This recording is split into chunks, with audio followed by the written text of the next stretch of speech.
most people last heard the word myth in junior or senior high school when they read the Greek myths, and they might remember Hercules and Odysseus and the Trojan horse.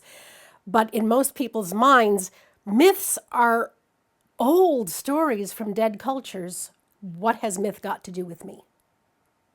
So that's one part of the puzzle.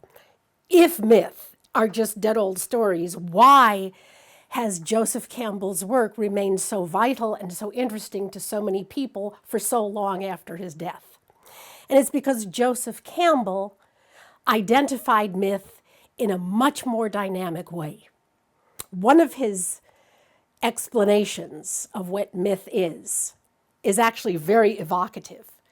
He said, myth is the secret opening through which the inexhaustible energies of the cosmos flow into human cultural manifestation. That's decidedly more evocative than a dead story. Myth, Joseph Campbell said, is a universal language.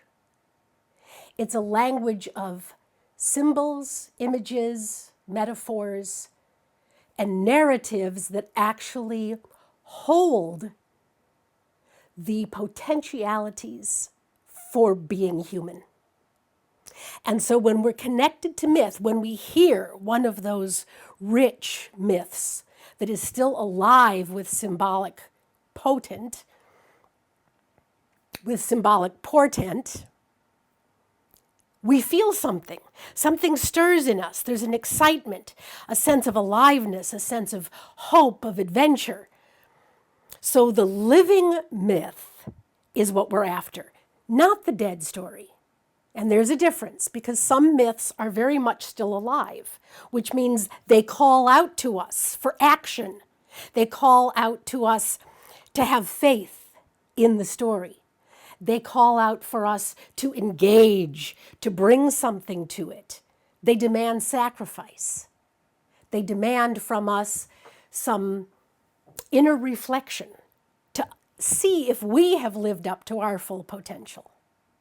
So the way Joseph Campbell uncovered mythology is why it's still so alive for us today. Because when he told the story, even of an ancient culture, he immediately referred it back to things that are still true for human beings, still true for us in our yearning to become initiated into adulthood, in our yearning to understand what it means to find the one who will be your mate, what it means to be loyal to an idea or to a king or to a god. The myths that in that sense speak to who we are today as readily as they did to the Greeks, to the Romans, to the Sumerians, to the troubadours, to the Victorians.